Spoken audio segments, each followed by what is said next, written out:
Hi, we're here talking about the top 5 tales from Scary Stories to Tell in the Dark by Alvin Schwartz. Number 5. The Bride. In The Bride, we have a woman on her wedding day is playing at hide and seek. So she goes upstairs in the attic, hides in a trunk. Wants the best possible spot, right? Yeah, she's Yeah. really hide and seek's really important to this family. Like if you're a winner of hide and seek, I mean you're gonna be freaking one of the top people. On her wedding day, of all things, this is on what the she wedding cares day. about the most. The family's playing hide and seek. Yeah. And then so she gets locked in the steamer trunk or whatever, and they don't find her for years and years and years. She's a mummified husk of a corpse. Mm-hmm. Yeah, so I think this story is super scary just because, I mean, everybody, well, when we read this, we were all in elementary school, and most people are, and we're playing hide and go seek all the time, and just the thought of, finding a spot that you think is really great and, ending up dead Being locked in. being locked and not being found by your parents, by your loved ones, or whatever, is really terrifying. And there's plenty of times when your brother or sister's gonna hold down that whatever you're hiding in. Let me out. And you're gonna scream and freak out. I'm suffocating in here. All right, so So- that's number 5. All right, number 4, we have high beams. High beams. So yeah, in high beams, there's a woman driving late at night, and all of a sudden she sees this car like kind of following her, and they're flashing their high beams every so often, and she's like, what's going on? Why is this guy following me? Why is there high beams? She turns onto a rural road going to I think her parents' house. Yeah. And the guy still follows her, and she's like, I mean, this is a bad situation. This guy's gonna follow me home. So she gets in her driveway home, runs inside, and some versions of it, she's already yelling out and everything. And then I think her dad comes out, and the guy gets out of the car that was following her. He runs up, and he tells them to call the cops and all that because, there's somebody in your back seat, and And he was flash every time this guy would come up and rise, like basically brandishing a knife, about to kill her, and he would flash his high beams then the guy would drop down for some reason. to drop. But it's like it is a little nonsensical. it might be because you don't want the killer don't want the girl to see him before he killed her. Okay, that might be. He might have wanted to be concealed. So, yeah, I think that story's creepy because we all drive and we all and late at night driving like a rural area is kind of creepy, and that thought. I think the story has only made that idea creepier and that experience creepier. And yeah, still to this day, I get into my car and I check the back seat, and even sometimes under the car for the ankle slashers. So there's a whole culture around scary car experiences. Cars at night and being alone. Yeah. Yeah. So number 3, we have the drum, and in the drum we have a gypsy girl who meets up with 2 other girls who live alone with their mother and little brother Arthur. And the gypsy girl has a sweet drum, and the girls want to play with it. So the gypsy girl is like, "Well, you can beat it, you can play with it, but you gotta be terrible to your mother." So that's the bargain. Yeah, and so these kids, go ahead and they're not naturally mean, they're not naturally terrible to their mom, but this drum, they just have to have this drum for some reason. Sick drum, man. It's Needful thing. And so they go ahead and they, they're mean to their mother, and their mother, warns them, you can't be like this to me.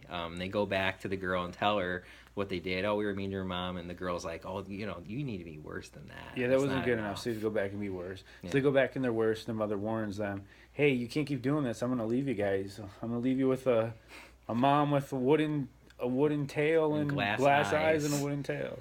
And they're like, oh, okay, that's not good. Right, yeah.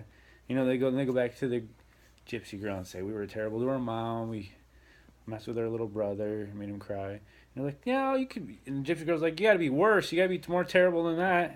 You don't realize how sweet of a drum this is. This is like the sweetest drum ever.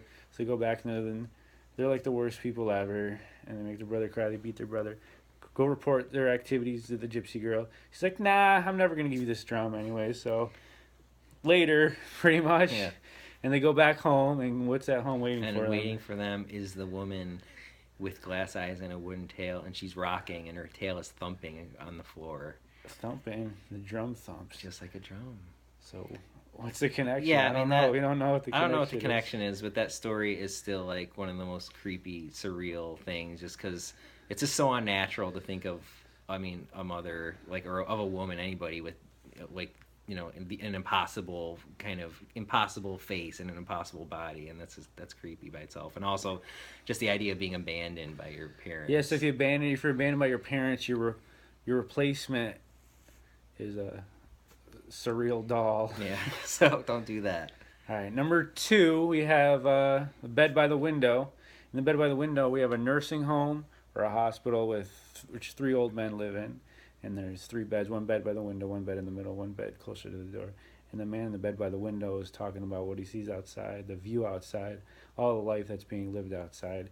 And he conveys that idea to the people who can't see outside. The man in the middle. It's amazing. They're like, oh, geez, I wish I could see that. So then eventually that guy dies. And the next man gets moved over the man in the middle.